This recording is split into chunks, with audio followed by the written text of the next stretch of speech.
So the Magog invasion. And most of you that have studied Ezekiel 38 and 39 are familiar with this. And you wonder why the strange names, Magog and all of that. And that's, of course, our fault, because we keep changing the names of things, you see. There was a place called Petrograd for many years, and they changed the name to St. Petersburg. And then it became Leningrad, and now it is St. Petersburg again. My friends in Russia remind me that in Russia, even the past is uncertain. So they redefine things. Byzantium was the capital of the world for a while, and then they called it Constantinople. The Muslims took it over, and now it's Istanbul, but we keep changing the names of things. And Cape Canaveral, remember Cape Canaveral? That came close to being called, it's called Cape Kennedy, and came awfully close to being Cape Hillary if we weren't careful. But anyway, so the Magog invasion. It's well known among Bible. Many Christians are surprised there are other chapters in Ezekiel too. Everybody studied 38 and 39. But be that as it may, it's well known among Bible scholars for two reasons. The first is it's the occasion which God himself intervenes to quell an ill-fated attempt to invade Israel by a group of people called Magog and their allies. And the allies are listed there in the past: Persia, Cush, Put, Libya, Gomer, Togarmah, Meshech, and Tubal, and so forth. And the second reason it's so well known by so many is it appears to allude to the use of nuclear weapons. And we'll take a quick look at some of that. But to cut through a lot of the identities, what happens, there's a group called Magog, one of the sons of Japheth, and his descendants. And they, a group of peoples by their ancient names, and you have a map in there that attempts to highlight some of those, but they align themselves in an attempt to invade Israel. And that attempt is thwarted by hailstones of fire and all kinds of exciting things. Sheba and Dedan are on the sidelines saying, what are you guys doing? They're not participants nor defenders. They're on the sidelines. Strange situation here. And so Ezekiel 38 implies that Israel is at peace and without walls. Well, if you're really strict in your scripture, you got a problem with that, because they're not really at peace, and they certainly have walls. We know there are major walls in history. There, of course, the Chinese wall, which was built to keep Magog out of China, by the way, if you get into the background. The Berlin Wall we're all familiar with in our recent history. Well, in Israel today, there's a 430-mile wall 25 feet high. You can't escape that as a part of the news. So how can you call it in a land of unwalled villages? It doesn't quite, it gives someone that's strict a little discomfort, if you will. There certainly are preparatory steps going on. The Arab-Israeli conflict, of course, is overlaying all this sort of thing. Clearly, Iran is emerging as a nuclear power here shortly, and that's becoming a day-by-day source of intelligence information. There were oil discoveries in the Caspian Sea between Russia and Iran, but perhaps even more than that, there are huge trillions of dollars of discoveries just off the shore of Israel today. So it's starting to look as an attractive target. But all these are preparatory steps, perhaps, in advance of what may be ultimately the big show. But there's a question that we need to put right in front of us as we get enthusiastic about Ezekiel 38 and 39. There are good scholars, and I'll use Hal Lindsey as an exemplar here, that argue that the Ezekiel 38 and 39 is part of the Armageddon scenario as is summarized in Daniel 11. That's their view, and that's fine. There's a group of us that suspect that Ezekiel 38 may be precedent to the 70th week of Daniel, which is one reason I'm throwing it in here right now. The problem is the missing nations. The Magog invasion deals with peoples that are distant from Israel, a large outer circle of nations. And so, okay, what about the immediate neighbors? And so, where are the Palestinians? Where are the Lebanese? Where are the Syrians? Where is Iraq? And where are the Jordanians to the east of Israel? Where are the Egyptians? They're noticeably absent in the Magog invasion. And where are the Saudi Arabians? In Ezekiel 38, they're on the sidelines. Why aren't they in the picture somehow? Well, as we look at this, we have the nations that are surrounding Israel immediately the subject of another passage. And we have the displaced Arab refugees, I can call them that, which we call the Palestinians. And so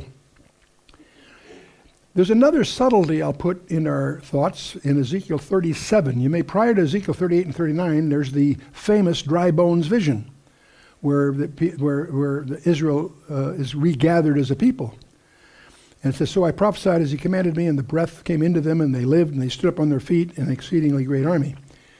In that passage, the word exceedingly is an adverb, not an adjective. It's an exceedingly great, which implies it becomes ultimately. It isn't yet. They have a great defensive army, but they're not a conquest kind of army. And yet this implies something else that may be part of the coloration here. There are 3 steps in Ezekiel 37. They were scattered, then they came together with flesh and skin and the idiom of the vision there, and then they came to life and so forth. So the exceedingly great army is an interesting phrase there.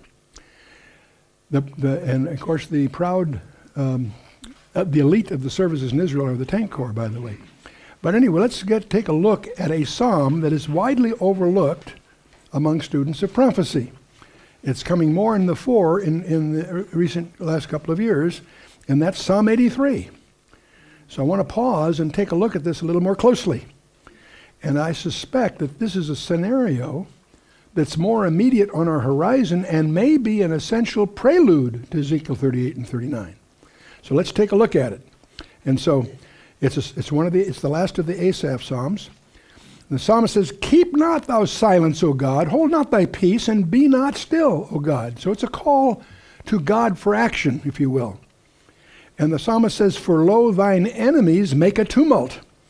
They that hate thee have lifted up the head. Wow.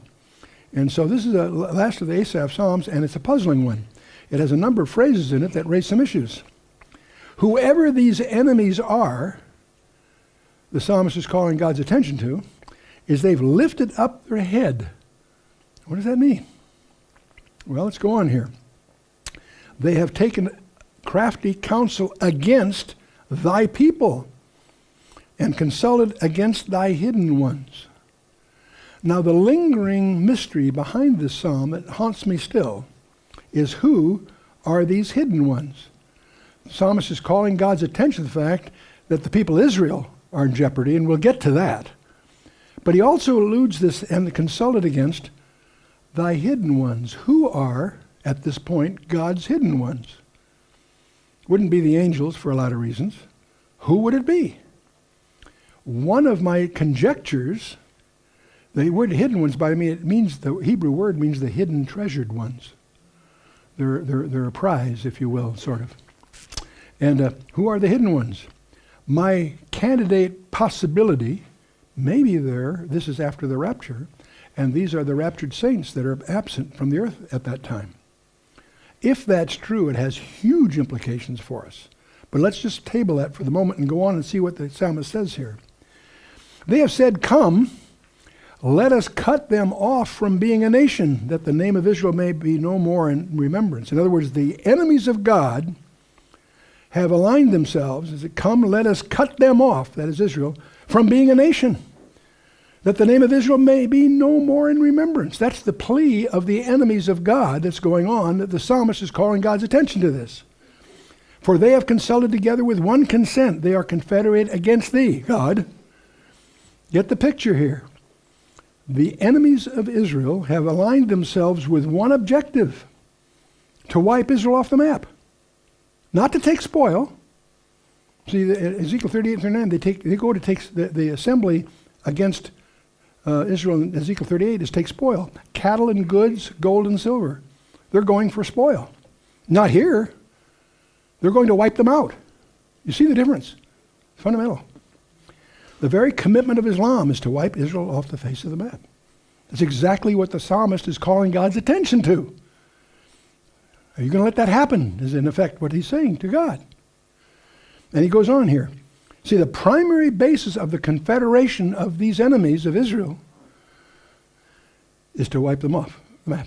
Okay. And we know about some people who articulate this rather vehemently in recent years, of course, Ahmadinejad. And here are the people that are involved. He lists them in the psalm. The tabernacles of Edom and the Ishmaelites of Moab and the Hagarenes, Gebal and Ammon and Amalek and the Philistines with the inhabitants of Tyre. And Asher also is joined with them, and they have holpen the children of Lot. Well, the tabernacles of Edom, who are they? Now, there's a whole other study that I really commend you to get into, and that's who are the Edomites today. And you'll be in for some huge surprises. And I don't want to use up our time chasing that one. I'm just going to aver for our purposes today that Edom is, of course, among the traditional enemies of Israel, and they are singled out by the Old Testament for a special judgment and so forth. We'll talk more about them as we go, probably. The tents of Edom, I'm going to suggest, are the Palestinian refugees and the southern Jordanians. And let's just leave that without proof at the moment, because it gets into some side studies that we'll use up our time on. But the tents of Edom, I'll show you pictures of the tents of Edom today. And these are traditional ones. And perhaps the most astonishing one is one of 96,000 people in southern Lebanon, the Palestinian refugee camps. And they're not limited to Edomites, but the Edomites are among them. And the Edomites are a special mention by Jesus in 2 of the letters of the 7 churches. In Revelation 2:9 and Revelation 3:9, those that say they are Jews and are not, but are of the synagogue of Satan, are objects of Christ's comments.